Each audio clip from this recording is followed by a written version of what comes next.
Oh, we have a boss. We can test our damage with the barrage. This is a two-part boss, right? Oh my god.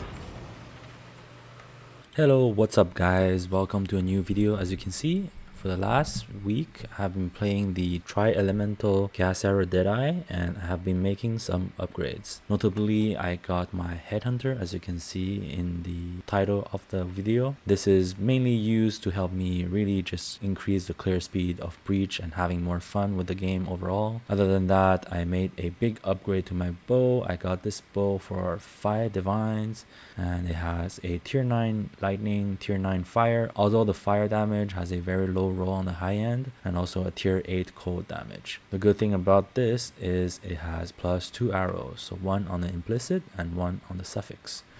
And now with Scattershot we're shooting 6 gas arrows. There might be some diminishing returns, but I'm having so much fun with the additional arrows and it helps with clear as well that I'm just gonna run with it. You probably could optimize yourself a little bit by removing Scattershot because it does give you 20% less damage.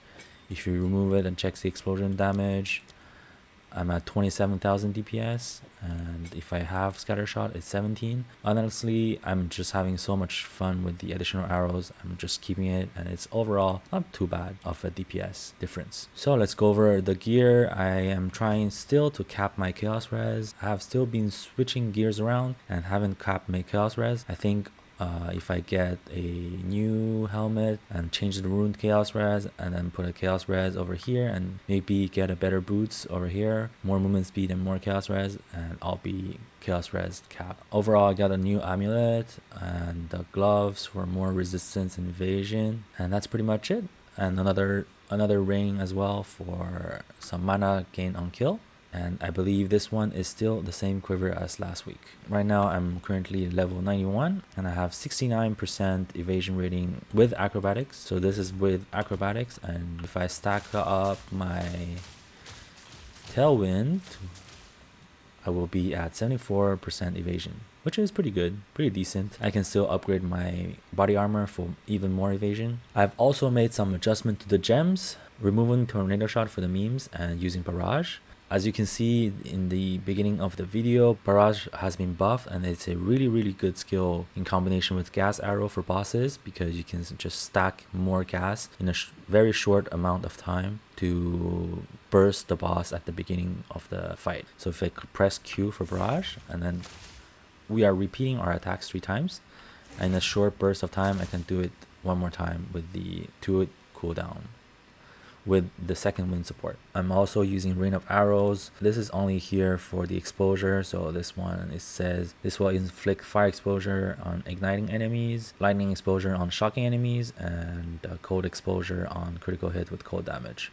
The rain of arrows have all 3 elemental damage, so it's going to have a good chance of applying these exposures with how many arrows it will fire. And as always, I will have a link in the description to my Mobalytics guide. I will have the updated gems, links, and the tree as well for you guys to see. You can also check me out on Twitch. I will be streaming most of my progress on Twitch in the evenings, Eastern time. And you can come in the chat if you have any questions about the build or about the game in general. I will be happy to answer your questions. Now let's talk a little bit about the pros and cons of this build. Having played this build for over a week now, I have pretty much learned the weakness and the strength of this build.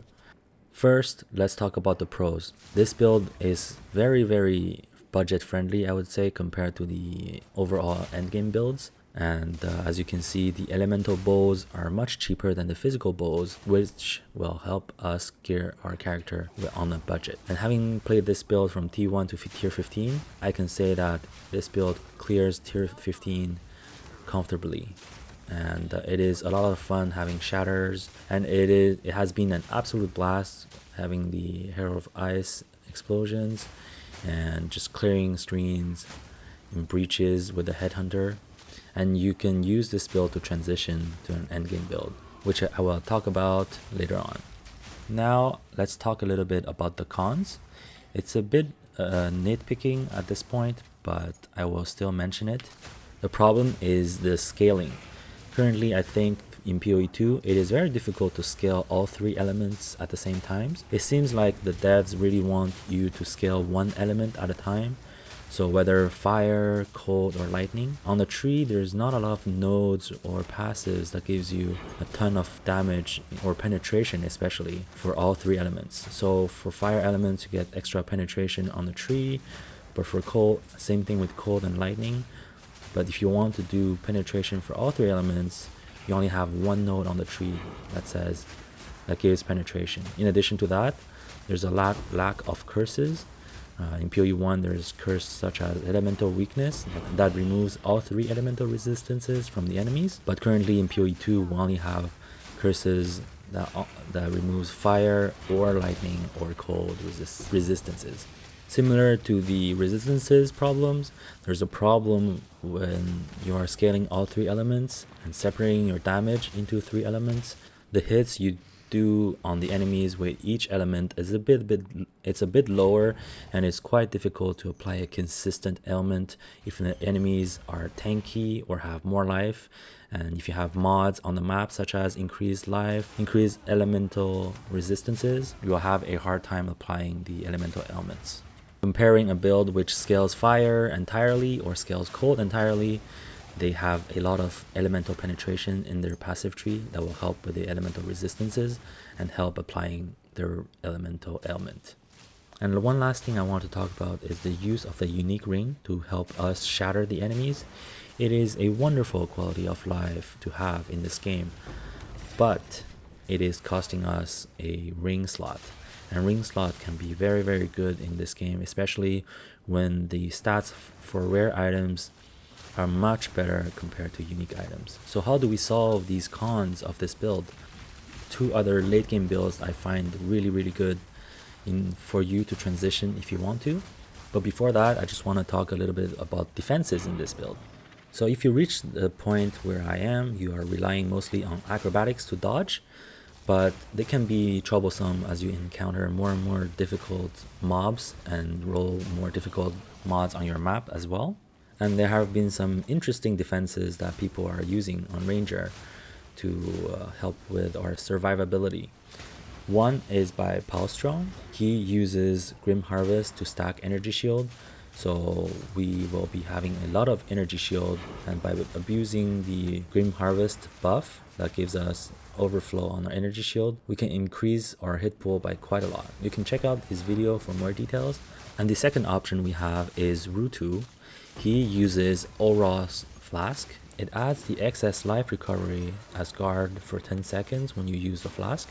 This is another layer of defense similar to energy shield you can add to your build to help with survivability. However, this item might become more and more expensive as the game progresses. What I suggest is using the Olros Resolve Life Flask first for the extra defenses, because I have no idea if GGG is going to be nerfing any of the Grim Harvest stuff with the energy shield. So if you fully transition your gear from Evasion to hybrid energy shield and their GGG makes changes, it could be a little bit annoying to switch back to Evasion. Overall, combining both defenses at the same time with high investment towards the end will basically make us immortal in maps.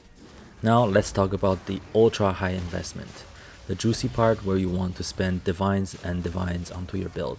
I have a full-time job, so my progression is not as fast as some of the streamers and YouTubers, and this is the reason why I will refer you to 2 of the best Gas Arrow builds I think currently. One is Rutu's Queen of the Forest stacking Evasion Gas Arrow, mostly dealing fire damage.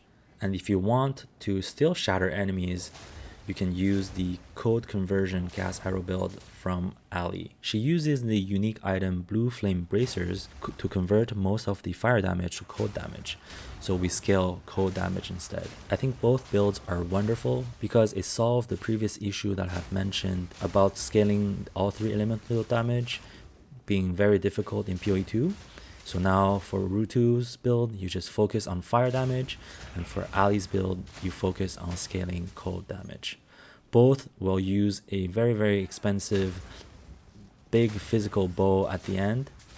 So if you can afford it, I think these builds will surpass the triple elemental version of Gas Arrow. I will have links to their YouTube video, to their guide, and you can check them out. I will also include a video about the defenses from Palstrong. It will help you understand how to gear up for defenses. As for my build, if you have any questions or comments, you can leave them down below or join my Twitch stream where I stream most of my progress with the build during the evenings in Eastern Standard Time. I will gladly help you out and answer any questions you have on the build or the game. As always, thank you guys for watching. Leave a like, subscribe, and I'll see you guys next time.